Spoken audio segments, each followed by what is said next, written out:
පුරුෂයන්ගේ ලිංගයේ අයි මේ කුඩාවට තියෙන්නේ. අපි ඉතා වැදගත්ම ප්‍රධානම බලපාන කාරණාවට අවධානය යොමු කළොත් සකස් කරන්න පුළුවන් මට්ටමේ දේවලුත් තියෙනවා. නැවත සකස් කරන්න බැරි හේතුත් තියෙනවා. විශේෂයෙන්ම අපි කතා කරත් එහෙම අපේ උසද, බරද, වර්ණයද, කොණ්ඩයද ජානගත ලක්ෂණ වලින් තමයි මේ සියල්ල තීරණය වෙන්නේ.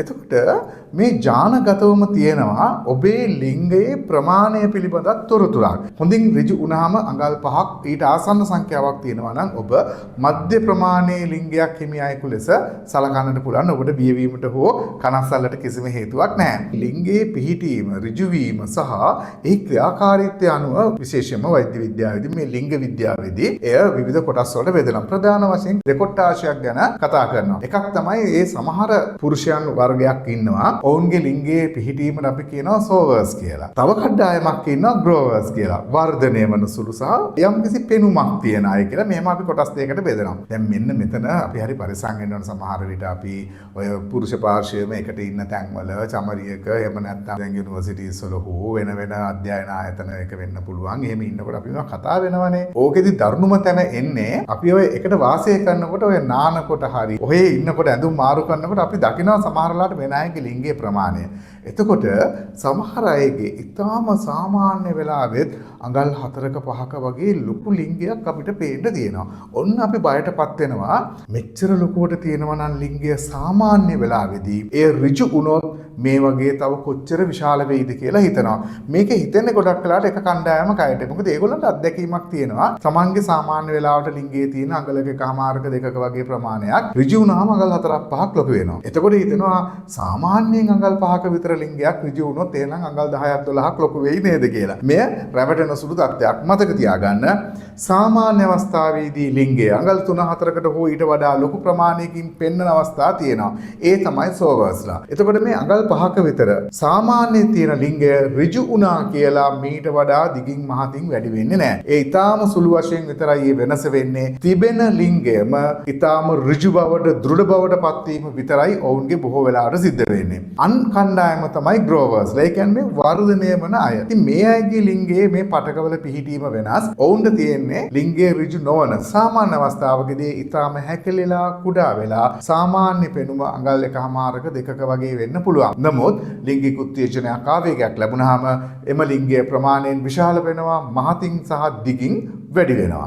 ඉතින් ඒ නිසා ඔබ මෙලෙස කම්පෙයාර් කරන්න යන්න එපා. කොයි වෙලාවකවත් Taman ගැන අව탁සේරුවෙන් බලන්න එපා. මොකද ඔබ හොඳින් මේ විමසා දැනගත යුතු කාරණයක් වෙන නිසා. ඉතින් මේ සියල්ල අතරේ අපි තව එකක් මතක තියාගන්න ඕනේ. අපි බොහෝ වෙලාවට ලිංගික කාර්යයකට ලෑස්ති වෙනකොට එහෙම නැත්නම් Tamanගේ ආදරණීය බිරිඳ පෙම්වතිය ගාවට යනකොට නාලකල පිරිසිදු වෙලා යනවානේ. ඉතින් සමහර වෙලාවට අපි සිසිල් බව ලබා ගන්න ටික සිසිල් ජලයෙන් නානවා. මතක තියාගන්න සිසිල් ජලය හමුවේ මේ ලිංගය හැදිලා තියෙන පටකය තාත් අදින් හැකිලෙනවා. උෂ්ණත්වය පාලනය කරගන්න ඕන නිසා. ඉතින් හොඳට ස්නානය කළාට පස්සේ නැත්නම් පූල් එකේ බහැලා ඉඳලා ටබ් එකේ ඉඳලා එළියට ඇවිල්ලා බලනකොට ලිංගයේ තිබ්බටත් වඩා කුඩාවට පේන්න පුළුවන්. නමුත් මතක තියාගන්න මේ වෙන්නේ අධික සීතල නිසා වෙන්නේ. මේක ඉතින් සාමාන්‍යයෙන් අර ඉතා සිසිල් දේශගුණ සහිත ප්‍රදේශයකට ගියාම පාන්දරත් මේ අත්දැකීමට අපි ලක් වෙන අවස්ථා තියෙනවා. නුවරඑලි පැත්තේ ගිය අය ඕක දන්නවා. ඒ වගේම තමයි අපි උණුසුම් ජලයෙන් නාගත්තොත්. එහෙම නැත්නම් අපි වාෂ්පෙන් නාන වගේ අවස්ථාවකට ලක් වුණොත් අපි දකිනවා ලිංගයේ තරම් කුඩා වෙන්නේ නැහැ කියලා. නමුත් ඉතින් ওই වෛද්‍ය විද්‍යාත්මකව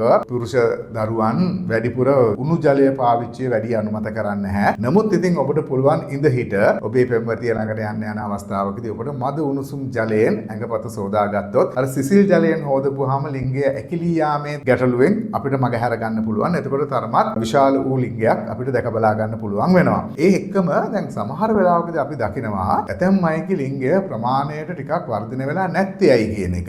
ඒකට එක හේතුවක් වෙන්න පුළුවන්. සමහර දරුවන්ගේ උපතේ සිටම ටෙස්ටොස්ටෙරෝන් ප්‍රමාණය මධ්‍ය අගයට ඉතා ආසන්න හෝ මද අඩු අගයකින් තමයි පිහිටන්නේ. විශේෂයෙන්ම මේ දරුවෙක් අපි දන්නවා ගැහැණු දරුවෙක් වගේම පිරිමි දරුවෙකුත් මල්වර වියකටපත් වෙනවා. වැඩි වියකටපත් වෙනවා. ඉතින් ඔය අවුරුදු 12, 13, 14, 16 අතර වගේ කාලයකදී ඔහු වැඩි වියපත් වෙන කාලයේ ඡේදයේ තමයි ලිංගය ටිකක් වේගවත් වර්ධනයකට ලක් වෙන්නේ. මෙන්න මේ කාලයේදී දරුවාට ප්‍රමාණවත් ටෙස්ටොස්ටෙරෝන් හෝමෝන් තත්ත්වයක් නොතිබුණොත් එම ප්‍රමාණය මදිකම නිසාවෙන් ලිංගයේ වර්ධනය එම කාලය තුල සිදු නොවීම නිසා යම් කුඩා බවක් ඇති වෙන්න පුළුවන්. ඉතින් අනිත් කාරණය තමයි මේ පිළිබඳ පිළිබඳ විවිධ මතවාද තියෙනවා. සමහර වෙලාවකදී කුඩා කාලෙදී විශේෂයෙන්ම අසාමාන්‍ය ලෙස ලිංගික චර්යාවල යෙදීම. ඒ වගේම සමහර ව්‍යායාම වැරදියට සිදු කිරීම වගේ කාරණා නිසා හෝ මේ ලිංගේන්ද්‍රිය අනවශ්‍ය පරිදි යම් දෙයක ගැටීම, සමහර වෙලාවට සුළු අනතුරක් සිද්ධ වීම හෝ අසාමාන්‍ය පීඩනයකට තෙරපුමකට ලක්වීම වගේ කාරණා නිසා හෝ වෙනත් ජීව විද්‍යාත්මක කාරණයක් නිසා මේ ස්පොන්ජ් පටකවලට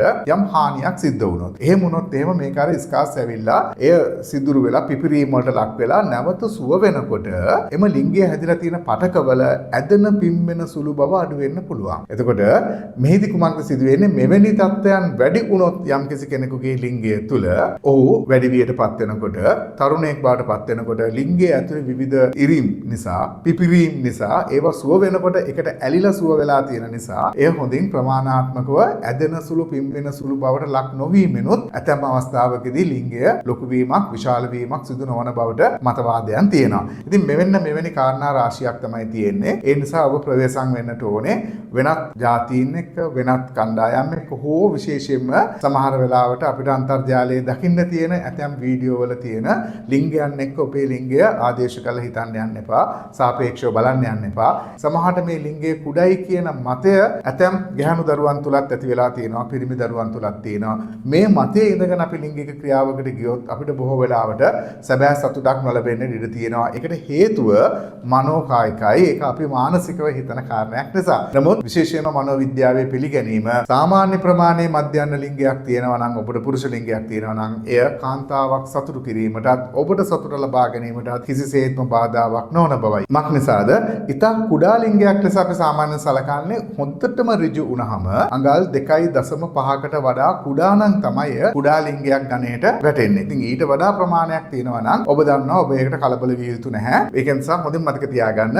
ඔබටත් ඉතා ඉහළ ලිංගික තෘප්තියක් ගන්න පුළුවන්. ඒ වගේම ඔබගේ ආදරණීය බිරිඳ, ඔබේ ආදරණීය පෙම්වතියට හොඳ ලිංගික සතුටක් ලබා දීමේ හැකියාව තියෙනවා. ඉතින් මේ නිසා අවශ්‍ය වෙන්නේ ඔබට ඔබ ගැන ඉතාල විශාල විශ්වාසයකින් යුතුව, ඔබ දෙදෙනා අවබෝධයෙන් යුතුව කිසිසේත්ම මෙවැනි වෙනත් ලිංගයන් සමග සම්බන්ධතාවයක්, වෙනත් දේවල් සමග අපි කම්පෙයා කිරිල්ලකින් තොරව ඔබ ගැන ඉතා විශ්වාසයෙන් යුතුව සතුටින් එකතු වෙන්න. ඔබට ඉතා ඉහළ ලිංගික සතුටක් ලබා ගැනීමේ හැකියාව අනිවාර්යෙන්ම තියෙනවා. ඒ නිසා අපි බොහෝ දේ වැදගත්ව ඉගෙන ගැනීම, නිවැරදිව තේරුම් ගැනීම අත්‍යවශ්‍ය වෙනවා. ඉතින් ඔබට ඉදිරියේදීත් මෙවැනි ඉතාම වැදගත් පිළිගත් විද්‍යාත්මක කරුණු කාරණා දැන හඳුන ගන්න, තමන්ගේ ජීවිතයට එකතු කර ගන්න අවස්ථාව තියෙනවා. ඒ නිසා අපේ channel එක subscribe කරලා තියාගන්න. ඔබට මේ බොහෝ දැනුම අපි ඉදිරියේදී තවත් බොහෝ වීඩියෝ තුලින් අරගෙන එනවා.